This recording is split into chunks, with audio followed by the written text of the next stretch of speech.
Hey everyone, so today we're going to be talking about accent marks on Windows. So when you're on Google Docs, you are able to click this special characters option under Insert, and you are able to look at different kinds of letters for accent marks. But some people might not like this, or it might not be inconvenient. And this is only to Google Docs true. So if you want something that's like universal throughout the entire laptop, here are two of my favorite ways. So if you go to where you can get search and search up character maps and click it, this will, sorry, I have multiple tabs, but this will pop up. And what it is you can see all kinds of symbols. However, you can't scroll, but there is a scroll bar at the side where you're able to look at all kinds of symbols.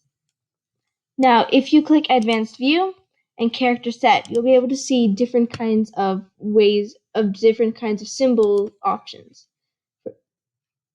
So, yes, but if you're going to use this for accent marks, you're going to have to only click these options right here. There's, you can also change fonts, however, that might not work in all places.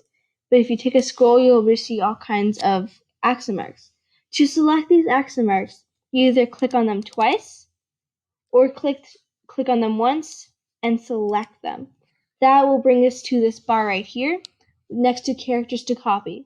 If you want to bring this outside this area, you click copy, go to where you want, and Command V, and they should pop up. So if you can explore this, click twice, click whatever. There's also some Unicode options under here if you know how to use those. And then yeah, so that's one option. And now we have my second option, which is touch keyboard. Now, this is something you can use if you don't have a keyboard and you want to type on your computer. However, in most cases you can't because a lot of Windows computers don't have touchscreen. However, you can still use the mouse for it. So if you right-click the taskbar, you'll be shown an option to show touch keyboard button. You click that, and then next to your sound and battery, there is a touch keyboard. If you click it, a touch keyboard will go over your screen. Now, the cons of it is that you won't be able to see half the screen.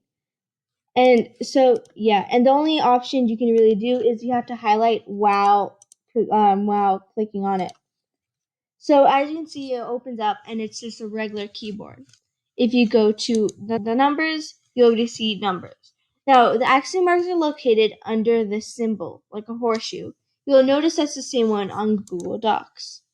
And once you open up, it should automatically show you to recents. However, the accent marks are under the C with an accent under it. Over here, you will be seeing all kinds of different letters and alphabets. You can use scroll on here. It'll bring you right to left. So let's say you wanted this A. If you press it once, it will just automatically go to wherever it's highlighted. Dun dun dun dun dun dun dun dun dun. And so, if you ever commonly use a lot of accent marks, it's best to use them now and then go to recents, because then you'll be able to see the letters that you're clicking. For example, as you can see, I only use about 3 different kinds of letters here. So, and yet you can see them all here.